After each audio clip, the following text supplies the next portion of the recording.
But it comes from results. We know that. Like they got to go have successful results like they did the first 4 or 5 weeks to build that confidence back. Dan Orlovsky. This man, Josh Allen, has 11 interceptions this year.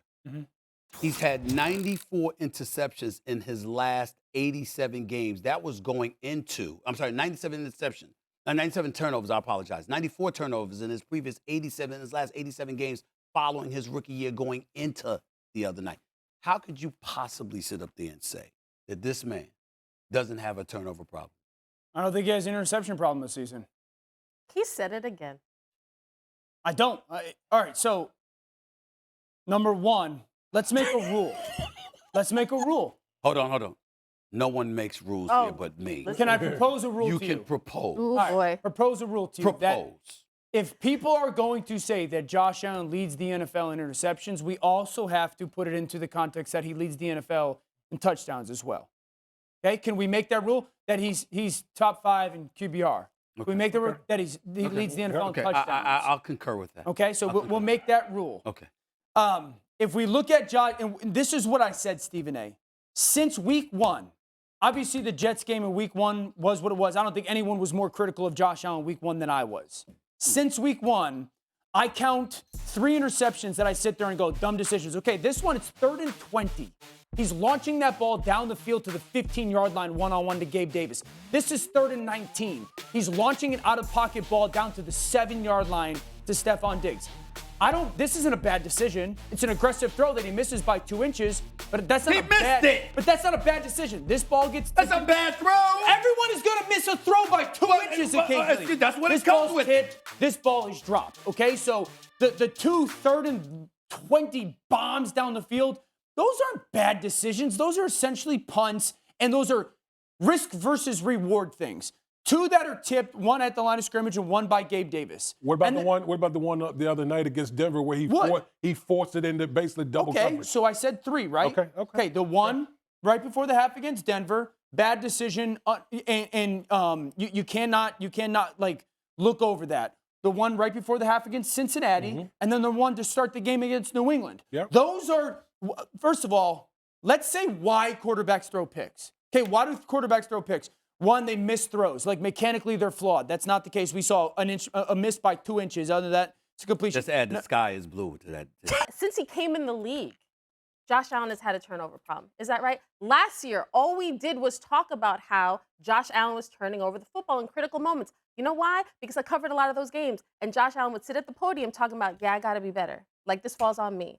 And every single year, his teammates were like, we ride with JA-17. Like, we don't care because the highs are super high. Sure. We'll deal with the lows. So for you, after an offseason in which we talked about Dak Prescott and the interceptions and how that became a whole storyline, you cannot sit here in November telling us that Josh Allen doesn't have a turnover problem. He does, but it gets excused because he is a stallion. He's a wild stallion out there. He can make any throw, and that's what the Bills have to live with. You ride the highs because he can win you a Super Bowl. But why is Ken Dorsey not the quarterback of not the OC of this team anymore? Because their offense was schematically broken. Okay, but would he have been let go if they had won the game and let's admit? No, he would be. He would have a job today. Probably not, but he's also not getting let go strictly off one individual performance. Well, you're talking about 8th, offense and ranking around 8th, whatever. I forgot the categories, 8th and 9th, they're top 3 in respectively, yards per play. Okay, but since 2018, Josh Allen, last year. Three plus turnovers or more per game since 2018. It's like Josh Allen, Jameis, Baker, and Sam Darnold. Now, granted, Josh has played more games, including the playoffs. But I'm not talking about the past. You're not talking about the past. My viewpoint is this year. My viewpoint is this year. You're not talking about the past? My viewpoint is this year. That's what my words were. Right, by the way, you can chime in, but I need you to sit up straight because leave the lean to me. Leave the lean to me. You know what I'm saying? I mean, you trying to imitate the lead. You trying to imitate the lead. But go ahead. Go ahead. I think, listen, Josh Allen does have a turnover problem, but I will say this. A lot of people tend to gloss over because people will say that what makes Josh Allen the type of player that he is, you can't, if you reel him in, then he's not Josh Allen. He's not that guy. He's not Josh Allen, but he does have a turnover problem. And on another point here is, in the past, a lot of times his defense we were able to gloss over because, hey, they won. The defense was just phenomenal.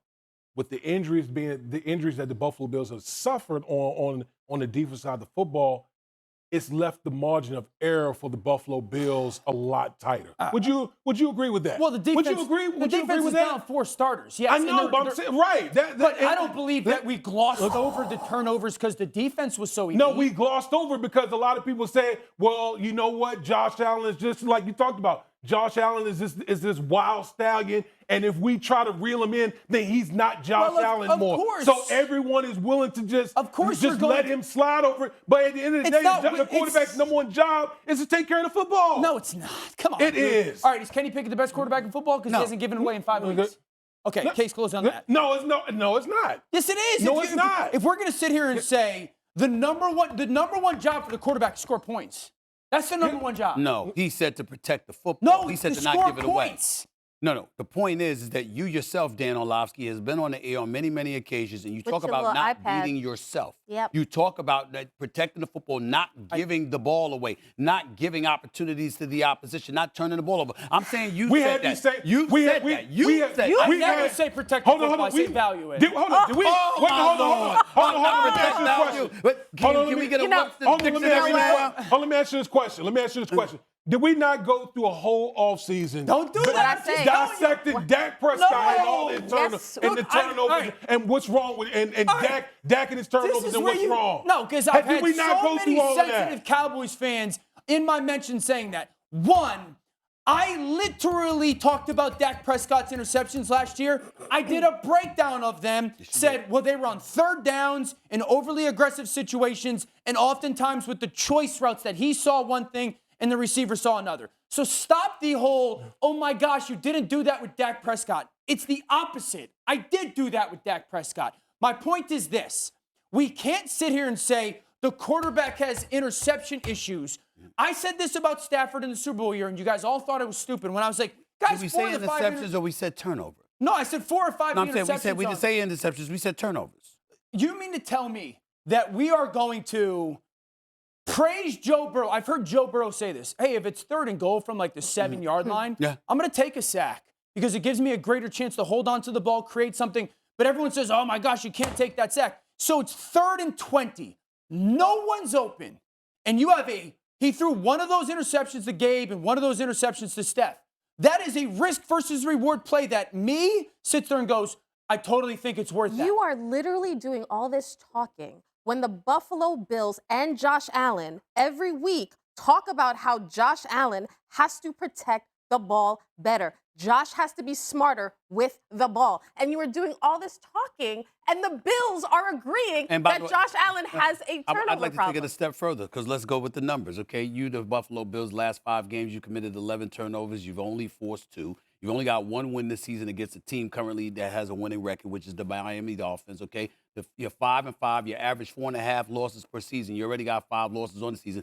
14 of 16 teams in the AFC are 4-5 or better, so it's a wide open race, okay? And oh, by the way, the entire AFC East at this particular moment in time is winless in November, combined 0-7 record.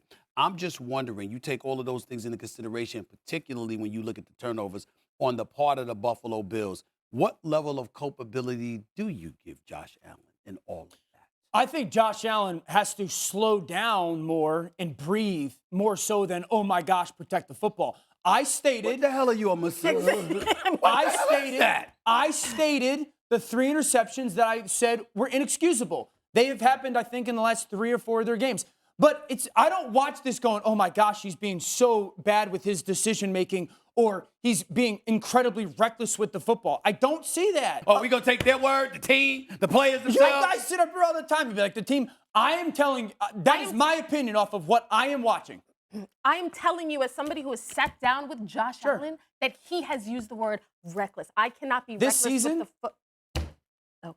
So what's the difference this year? I'm asking a question. So what's the difference this year? I mean, Josh Allen he's turned over the ball this year like he's done in the past. Right. I'm not saying he has no turnovers. What's the difference this year as opposed to seasons prior? I think Josh situationally last year was way more overly aggressive with the football than he was this year, excluding week one. Again, week one, I was wildly critical of Josh, and that was a real thing. Since week one, I see a very different player than week one or last year. It's important to point this out. No one's believing you right now. No one. Time to move on.